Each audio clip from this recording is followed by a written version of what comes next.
प्यारे बच्चों, good evening. आज का हमारा नेक्स्ट टॉपिक है liquefaction of gases and critical temperature. तो लिक्विफेक्शन ऑफ गैस का मतलब क्या होता है? जब हम किसी सबस्टांस को गैसीय स्टेट से लिक्विड स्टेट में चेंज कर देते हैं। कोई सबस्टांस अगर गैसीय फेज में है, उसको हम कन्वर्ट कर दें लिक्विड फेज में, उस प्रोसेस को हम क्या बोलते हैं? Liquefaction of gas. तो गैस को लिक्विफाई कैसे किया जा सकता है, इसका आपको पहले थोड़ा सा कंसेप्ट होना चाहिए। इंटरमॉलिक्यूलर फोर्स ऑफ अट्रैक्शन, जैसे कि हम जानते हैं कि जो सॉलिड सबस्टांसेस होते हैं उनमें जो कांस्टेंट पार्टिकल्स रहते हैं, चाहे वो एटम्स हो, चाहे वो आयंस हो, चाहे वो मॉलिक्यूल्स हो, उसमें फोर्स ऑफ अट्रैक्शन सबसे स्ट्रांगेस्ट होती है। लिक्विड फेज में जो है, कोई भी सबस्टांस अगर लिक्विड स्टेट में है तो उसमें जो इंटरमॉलिक्यूलर फोर्स ऑफ अट्रैक्शन जो होती हैं वो सॉलिड स्टेट के मुकाबले में थोड़ी वीक होती हैं, मॉलिक्यूल थोड़े दूर चले जाते हैं। और गैसीय स्टेट में क्या होती हैं? फोर्सेस बहुत वीक होती हैं। सबसे वीकेस्ट फोर्स ऑफ अट्रैक्शन जो होती है वो गैसीय स्टेट में होती हैं, जिसको हम निग्लिजिबल भी मानते हैं। But later on van der वाल ने कहा नहीं, निग्लिजिबल नहीं हो सकती, कुछ ना कुछ तो फोर्सेस रहती हैं, जो रियल गैसेस का कंसेप्ट दिया था। तो अब आपने गैस को अगर लिक्विड स्टेट में कन्वर्ट करना है, उसके लिए आपको क्या करना पड़ेगा कि गैस के मॉलिक्यूल के बीच में फोर्स ऑफ अट्रैक्शन जो है, intermolecular force of attraction weak है, उसको क्या करना है? स्ट्रांग करना है। वो स्ट्रांग तभी होंगी जब मॉलिक्यूल क्लोज आएंगे। अगर दो इंसान आपस में मिलते जुलते ही नहीं है, वो एक दूसरे के क्लोज आते ही नहीं है, तो डेफिनेटली उनके बीच में अट्रैक्शन नहीं होगी। ऐसे ही हमारे गैस के मॉलिक्यूल भी हैं, अगर वो एक दूसरे के क्लोज लाए जाएं तो उनके बीच में intermolecular force of attraction operate होना शुरू हो जाती हैं। अब मॉलिक्यूल को क्लोज लाने के हमारे पास दो तरीके हैं। जहां तो हम क्या करें, टेम्परेचर लो कर दें कि गैस के मॉलिक्यूल जो है उनकी मूवमेंट स्लो हो जाए, वो भाग ही ना पाए, दूर ना जा पाए, एक दूसरे के पास रहें। दूसरा ये है कि हम क्या करें, प्रेशर अप्लाई करें गैस के ऊपर, तो गैस के मॉलिक्यूल को पास लाने के लिए हम गैस को क्या करें? कंप्रेस करें। जब हम प्रेशर अप्लाई करेंगे, जहां कूलिंग करेंगे, टेम्परेचर को लो करेंगे, एक स्टेज ऐसी आएगी कि जो गैस के मॉलिक्यूल हैं उनके बीच में जो inter molecular force of attraction है वो उस ऑर्डर की हो जाएंगी जो लिक्विड स्टेट में होती हैं। तो गैस हमारी जो है वो लिक्विड स्टेट में चेंज होना शुरू हो जाएगी। तो हमारे पास दो तरीके से हम गैस को क्या कर सकते हैं? लिक्विफाई कर सकते हैं। आइदर बाय इंक्रीजिंग प्रेशर, जहां अप्लाइंग प्रेशर कह सकते हैं, और बाय डिक्रीजिंग टेम्परेचर, जिसको हम कूलिंग ऑफ गैस भी बोल सकते हैं। तो कुछ गैसेस जो हैं जिनको हम टेम्पररी गैसेस भी बोलते हैं, जैसे हमारी अमोनिया गैस है, कार्बन डाइऑक्साइड गैस है, सल्फर डाइऑक्साइड गैस है। इनको आप आराम से रूम टेम्परेचर के ऊपर या रूम टेम्परेचर नीचे भी या थोड़ा सा ऊपर भी ले जाएं तो इन गैसेस को हम आराम से जो है लिक्विफाई कर सकते हैं। जहाँ तो टेम्परेचर डिक्रीज करके, जहाँ हम प्रेशर को इंक्रीज करके। पर जो देखा गया है, जो टेम्परेचर का रोल है वो ज्यादा इंपॉर्टेंट है एज कंपेयर टू प्रेशर। ऐसा क्यों? ऐसा क्योंकि हम पर्टिकुलर गैस के लिए देखते हैं कि जैसे जैसे हम टेम्परेचर इंक्रीज करते जाते हैं तो हमें प्रेशर भी इंक्रीज करना पड़ता है गैस को लिक्विफाई करने के लिए। अगर हमारे पास कोई गैस है, अगर वो 25 डिग्री के ऊपर कुछ प्रेशर अप्लाई करने से लिक्विफाई हो जाती है, तो अगर हम चाहते हैं कि ये गैस 30 डिग्री के ऊपर लिक्विफाई होगी तो हम टेम्परेचर इंक्रीज करते हैं, फिर हमें प्रेशर और ज्यादा अप्लाई करना पड़ता है। तो ऐसे करते करते हम ये देखना चाहें क्या कोई ऐसी स्टेज आएगी कि जब कोई ऐसा टेम्परेचर हमारे पास पहुंच जाएगा जिस स्टेज के ऊपर हमें प्रेशर जितना मर्जी अप्लाई कर दिया जाए पर गैस जो है वो लिक्विफाई ना हो सके। प्रैक्टिकली ऐसा देखा गया है। जैसे कार्बन डाइऑक्साइड का हम केस ले ले, कार्बन डाइऑक्साइड गैस को अगर हम लिक्विफाई करते हैं 10 डिग्री टेम्परेचर के ऊपर, 30 डिग्री के ऊपर, 13 डिग्री के ऊपर, 18 डिग्री के ऊपर, तो हम गैस को लिक्विफाई कर सकते हैं प्रेशर को अप्लाई करके। पर जैसे हम 30.98 डिग्री सेंटीग्रेड के ऊपर पहुंचते हैं, उसके बाद अगर हम 31 डिग्री पे जाते हैं, 30.98 डिग्री सेंटीग्रेड के ऊपर हम गैस को जो हमारी कार्बन डाइऑक्साइड गैस है उसको हम लिक्विफाई कर सकते हैं 73.9 एटमॉस्फेरिक प्रेशर अप्लाई करके। अगर हम 31 पे पहुंच जाते हैं, टेम्परेचर हमारा 31 डिग्री सेंटीग्रेड हो जाता है, अब आप चाहे जितना मर्जी हाई प्रेशर अप्लाई कर लीजिए, कार्बन डाइऑक्साइड गैस जो है वो लिक्विफाई नहीं होती है। तो एक टाइम था जब हाइड्रोजन और हीलियम गैस को हम बोलते थे परमानेंट गैसेस हैं, क्योंकि उनको रूम टेम्परेचर के ऊपर लिक्विफाई करना पॉसिबल ही नहीं था। तो हम ये सोचते थे कि ये गैसेस जो हैं परमानेंट गैसेस हैं, जिनको हम लिक्विफाई कर पाते थे उनको हम बोलते थे टेम्पररी गैसेस हैं। पर ऐसा कोई कंसेप्ट नहीं था कि परमानेंट गैसेस होती हैं। बेसिकली हमें हाइड्रोजन और हीलियम के लिए वो टेम्परेचर नहीं पता था जिस टेम्परेचर के ऊपर ये लिक्विफाई होना बंद कर देती हैं। तो हाइड्रोजन और हीलियम को भी लिक्विफाई करा जा सकता था अगर हम टेम्परेचर लो रखते। जैसे कार्बन डाइऑक्साइड के लिए हमने ये देखा कि 30.98 डिग्री सेंटीग्रेड से ऊपर अगर टेम्परेचर है फिर गैस लिक्विफाई नहीं हो सकती। 30.98 से नीचे है, अगर 30 है, 29 है, 28 है, 25 है, 20 है, 10 डिग्री है, आप कभी भी गैस को क्या कर सकते हैं, लिक्विफाई कर सकते हैं by applying pressure. But 30.98 degree centigrade for carbon dioxide gas एक टेम्परेचर है जिसके ऊपर आप जितना मर्जी प्रेशर लगा लो, गैस जो है कार्बन डाइऑक्साइड वो लिक्विफाई नहीं होती है। तो इट मींस टेम्परेचर का रोल बहुत ज्यादा इंपॉर्टेंट है, सिर्फ प्रेशर से काम नहीं चलेगा। तो ये जो टेम्परेचर एक पहुंचता है किसी भी गैस के लिए, जिस टेम्परेचर के ऊपर आप जितना मर्जी प्रेशर अप्लाई कर लो वो गैस लिक्विफाई नहीं हो पाती है, उस टेम्परेचर को हम क्या बोलते हैं, क्रिटिकल टेम्परेचर। तो हमारा आज का टॉपिक ही यही था, liquefaction of gases and critical temperature. तो जो मैंने स्टोरी जहां पे आपको बताई वही जहां पे लिखी है। The process of converting a substance from gaseous state into liquid state is known as liquefaction of gas. It takes place when magnitude of intermolecular force of attraction becomes so high that it binds the molecules of gas together to form the liquid state. A gas can be liquefied either by decreasing the temperature, that is by cooling, or by increasing the pressure, और by combined effect of both. जहां तो हम temperature को लो करके, जहां pressure को high करके, जहां दोनों का कंबाइंड इफेक्ट, प्रेशर भी चेंज करें टेम्परेचर भी चेंज करें, दोनों को कंबाइन करके भी गैस को हम लिक्विफाई कर सकते हैं। Gases like ammonia, sulphur dioxide gas, HCl gas, carbon dioxide gas etcetera can be liquefied by any one of the mode. तो इनको हम किसी भी मोड से, जहां तो हम प्रेशर को इंक्रीज करके, जहां टेम्परेचर को लो करके क्या कर सकते हैं, कूल कर लिक्विफाई कर सकते हैं एट रूम टेम्परेचर, जहां उससे नीचे भी कर सकते हैं। However, the effect of temperature is found to be more important than pressure. जो ये देखा गया कि जो टेम्परेचर है उसका इफेक्ट ज्यादा इंपॉर्टेंट है, because on increasing the temperature it has been observed, ये देखा गया है कि जब हम टेम्परेचर को इंक्रीज करते हैं that a liquefaction of gases become more difficult, ज्यादा मुश्किल हो जाती है लिक्विफेक्शन करना, and need application of higher pressure, हमें किसकी जरूरत पड़ती है, हाई प्रेशर अप्लाई करने की। Ultimately a temperature is reached, ultimately हमें एक टेम्परेचर पहुंच जाता है for each gas, her gas के लिए एक टेम्परेचर रहता है, अबव विच, जिसके ऊपर a gas can not be liquefied, जिसके ऊपर गैस को लिक्विफाई नहीं किया जा सकता। हाउसोएवर हाई प्रेशर में बी अप्लाइड, चाहे जितना मर्जी आप प्रेशर अप्लाई कर दो on that gas, and such temperature is known as critical temperature. Critical temperature को हम डिनोट करते हैं TC से। तो क्रिटिकल टेम्परेचर क्या है, critical temperature of a gas may be defined as that temperature above which a gas can not be liquefied.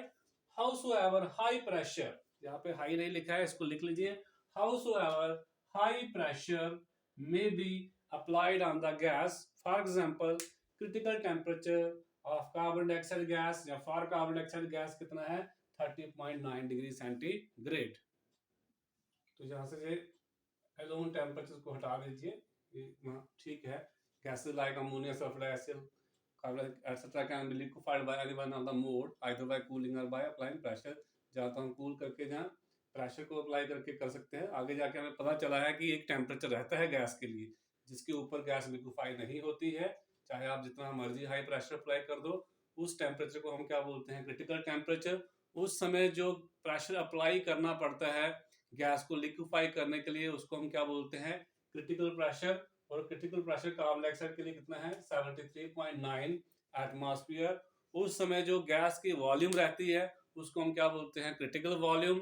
तो critical pressure को हम PC से लिखते हैं, PC क्या है, क्रिटिकल प्रेशर, BC क्या है, क्रिटिकल वॉल्यूम, TC क्या है? Critical temperature. तो ये ध्यान में रखना है आपने। तो कार्बन डाइऑक्साइड का केस अगर ले लें तो क्रिटिकल टेम्परेचर का कंसेप्ट आपको समझ आएगा। यहाँ पे हमने टेम्परेचर लिखा हुआ है इन डिग्री सेंटीग्रेड, और यहाँ पे प्रेशर अप्लाई किया हुआ है कार्बन डाइऑक्साइड गैस के लिए। अगर हम टेम्परेचर रखते हैं -50 तो हमें कितना प्रेशर अप्लाई करना पड़ता है? 6.7 एटमॉस्फेयर। तो अगर हम टेम्परेचर इंक्रीज कर देते हैं -50 से कहाँ चले जाते हैं? -30 डिग्री के ऊपर, तो प्रेशर हमें बढ़ाना पड़ेगा 14.1। अगर हम टेम्परेचर और बढ़ा देते हैं -10 पे जाते हैं तो प्रेशर और बढ़ाना पड़ेगा 26.1। फिर अगर हम 10 पे जाते हैं 44.4 प्रेशर लगेगा। 20 डिग्री पे जाते हैं 56.5 एटमॉस्फेयर प्रेशर लगेगा इसको लिक्विफाई करने के लिए। फिर अगर हम टेम्परेचर पहुंचा देते हैं 30 डिग्री सेंटीग्रेड के ऊपर तो हमें कितना प्रेशर अप्लाई करना पड़ेगा कार्बन डाइऑक्साइड को लिक्विफाई करने के लिए? 71.2 एटमॉस्फेयर। और अगर हम 30.98 पे जाते हैं तो हमें कितना प्रेशर अप्लाई करना पड़ता है? 73.9। अगर हम 31 पे चले जाते हैं, अब हम गैस को लिक्विफाई नहीं कर सकते हैं चाहे जितना मर्जी प्रेशर अप्लाई कर लो।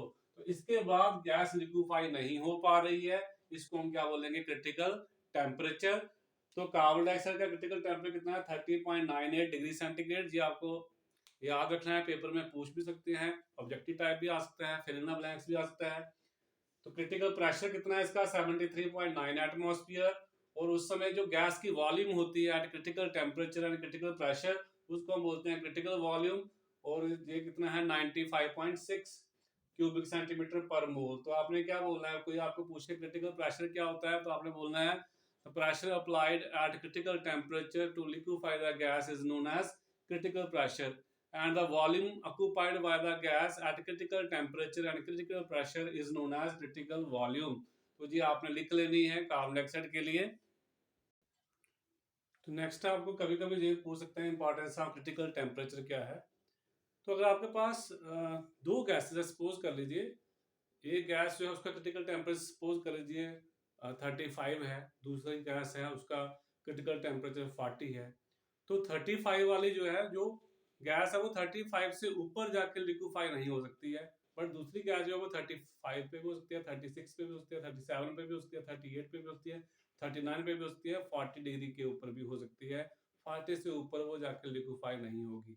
इसका मतलब है जो दूसरी गैस है जिसका क्रिटिकल टेम्परेचर 40 है वो ज्यादा इजिली जो है लिक्विफाई होगी। इट मीन्स उसमें जो इंटरमॉलिक्यूलर फोर्स ऑफ अट्रैक्शन है गैस के बीच में वो क्या है? ज्यादा होंगी एज कम्पेयर टू जिसका क्रिटिकल टेम्परेचर क्या है? लो है। तो इसका मतलब ये हुआ जो क्रिटिकल टेम्परेचर एक्चुअली क्या मेजर कर रहा है? ये मेजर कर रहा है strength of intermolecular forces of attraction. Already आपने पढ़ा हुआ है वैंडरवाल जो कांस्टेंट होता है ए, वो भी क्या मेजर करता है? वो भी मेजर करता है मैग्नीट्यूड या strength of intermolecular force of attraction. तो अगर हम वैल्यूज देखें तो क्रिटिकल टेम्परेचर और जो वैंडरवाल कांस्टेंट ए है दोनों का ट्रेंड जो है वो एक जैसा रहता है। अगर क्रिटिकल टेम्परेचर किसी का हाई है तो उसका वैंडरवाल कांस्टेंट भी हाई होगा। वैंडरवाल कांस्टेंट किसको मेजर करता है? इंटरमॉलिक्यूलर फोर्स ऑफ अट्रैक्शन को। इसका मतलब है जो क्रिटिकल टेम्परेचर है वो भी किसको मेजर करता है? इंटरमॉलिक्यूलर फोर्स ऑफ अट्रैक्शन को। तो इट मेजर्स क्रिटिकल टेम्परेचर की इंपॉर्टेंस क्या है? It measures the strength of intermolecular force of attraction in A gas. तो हमें पता होना चाहिए हायर द क्रिटिकल टेम्परेचर, अगर किसी का टेम्परेचर क्रिटिकल टेम्परेचर हाई है तो उसमें इंटरमॉलिक्यूलर फोर्स ऑफ अट्रैक्शन का मैग्नीट्यूड भी क्या होगा? हाई होगा, और उतना ही उस गैस को लिक्विफाई करना इजी होगा। अगेन हम ये भी जानते हैं कि जो वैन डर वाल्स कांस्टेंट है वो भी किसको मेजर करता है? Strength of intermolecular forces. Hence critical temperature और van der Waals constant जो है increase in similar manner, या trend show in similar manner। यहाँ पे कुछ एग्जांपल लिखी है, ये गैस लिखी हुई है मैंने, helium, hydrogen, nitrogen, carbon monoxide, methane, carbon dioxide, axial gas, ammonia, chlorine, sulphur dioxide gas. इनके क्रिटिकल टेम्परेचर लिखे हुए हैं केल्विन में। ये हमने सेंटीग्रेड में नहीं लिखे हैं, किसमें लिखे हुए हैं? हमने लिखे हैं केल्विन में। तो आपको मैंने बताया हुआ है केल्विन को सेंटीग्रेड में कैसे चेंज करते हैं, सेंटीग्रेड को केल्विन में कैसे चेंज करते हैं। तो हीलियम का क्रिटिकल टेम्परेचर 5.2 केल्विन है, हाइड्रोजन का 33.2। तो ये बहुत ही लो टेम्परेचर, माइनस में जाएगा, -273 में से ये निकाल लो, तो ये 273 में से ये निकालो, ये आएगा माइनस में आएगा जितना। तो ये टेम्परेचर बहुत लो है, इसलिए ये गैसेज जो है रूम टेम्परेचर पे लिक्विफाई नहीं हो पा रहे थे। तो हम सोच रहे थे हाइड्रोजन और हीलियम जो है ये परमानेंट गैसेज हैं, पर इनका क्रिटिकल टेम्परेचर क्या बहुत ज्यादा लो है, वो हम लो कर नहीं रहे थे, इसलिए गैस लिक्विफाई नहीं हो रही थी। तो ऐसा नहीं है हाइड्रोजन हीलियम लिक्विफाई नहीं हो सकती। अगर हम टेम्परेचर 5.2 तक ले जाएं, 33.2 तक ले जाएं हाइड्रोजन के लिए, तो ये दोनों गैसेस टेम्परेचर के ऊपर लिक्विफाई की जा सकती हैं। तो इस तरफ क्या है, क्रिटिकल टेम्परेचर बढ़ता जा रहा है। सबसे हाई किसका है, सल्फर डाइऑक्साइड का 430.2। और अगर हम वैन डर वाल्स कांस्टेंट देखें वो भी देखिए, इसका सबसे लो है 0.0341, फिर इसका बढ़ गया 0.244, फिर इसका बढ़ गया 1.39, बढ़ते बढ़ते बढ़ते इसका देखिए 6.80 है। तो दोनों का ट्रेंड क्या है, सेम है, क्रिटिकल टेम्परेचर और वैन डर वाल्स कांस्टेंट का। तो याद रखिए जितना क्रिटिकल टेम्परेचर हाई होगा, जितना वैन डर वाल्स कांस्टेंट की वैल्यू हाई होगी, उतना जो गैस को है इजी, जो लिक्विफाई करना ज्यादा इजी रहता है। तो अगर यही ट्रेंड देखते हो कि अगर आपने order of ease of liquefaction लिखना हो तो सल्फर डाइऑक्साइड की लिक्विफिकेशन सबसे ज्यादा होगी, इजीली होगी। फिर इसको रिवर्स कर दीजिए ऐसे, sulphur dioxide will be greater than Cl2, greater than ammonia, greater than HCl, greater than CO2, greater than CH4, greater than CO, greater than N2, greater than H2, greater than helium. तो सबसे tough होगा helium को liquefy करना और सबसे आसान होगा sulphur dioxide को लिक्विफाई करना है। तो कई बार आपको पूछा जाता है वेपर और गैस में क्या फर्क होता है। तो अगर आपके पास कोई लिक्विड है, सबस्टांस लिक्विड स्टेट में है, उसके मॉलिक्यूल आपस में कोलाइड करते रहते हैं जी, आप जानते हैं। तो जो मॉलिक्यूल कोलाइड करते हैं, एक दूसरे को एनर्जी ट्रांसफर करते हैं, किसी की हाई होती है, किसी की लो हो जाती है। जिनकी हाई होती है उनकी टेंडेंसी होती है एस्केप करने में गैसेस स्टेट में। तो बिलो बॉइलिंग पॉइंट हम बात कर रहे हैं, अगर लिक्विड है हमारे पास, तो मान लीजिए जैसे वाटर है, वाटर का बॉइलिंग पॉइंट रहता है 100।